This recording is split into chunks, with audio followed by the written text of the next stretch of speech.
What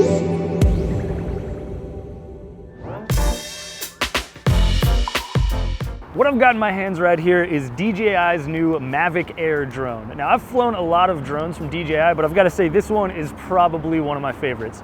Let's check it out. What I really liked about this thing is that it seems like to build it, DJI just looked back on its older drones, cherry-picked all the best features, and then just packed them into a new machine. Just like the Mavic Pro, it's got that same hinged arm design that allows the drone to collapse and fold up into this ultra compact package that is super easy to transport. Also like the Mavic Pro, it's equipped with a real physical controller, which is great because it means that you don't have to fly with those annoying virtual joysticks on your smartphone. Better yet, this new controller also has removable sticks, which screw off and can be stored inside the controller itself. It's a small change, but it boosts portability in a big way. Did I mention it also has a 4K camera? Because it does. It's not quite as awesome as the one you'll find on the Mavic Pro, but it's only slightly less capable, and it makes up for those shortcomings with an awesome new gimbal that looks strikingly similar to the one you'll find on DJI's Spark.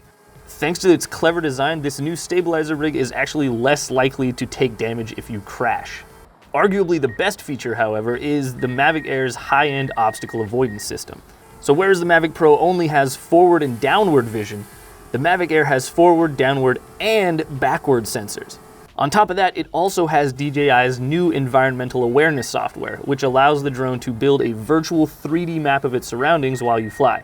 So while it doesn't technically have full 360-degree obstacle avoidance sensors on its sides, you can still avoid obstacles to its right and left in some situations.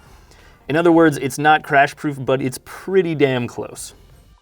Last but not least, the Mavic Air is equipped with a huge suite of intelligent flying modes, including DJI's new and improved active track mode, as well as a couple new quick shot modes that make getting awesome cinematic shots easier than ever. So to recap, this thing is ridiculously portable, it flies like a dream, it has a dedicated controller, it shoots in 4K, it has excellent obstacle avoidance, and it comes with a boatload of intelligent flying modes.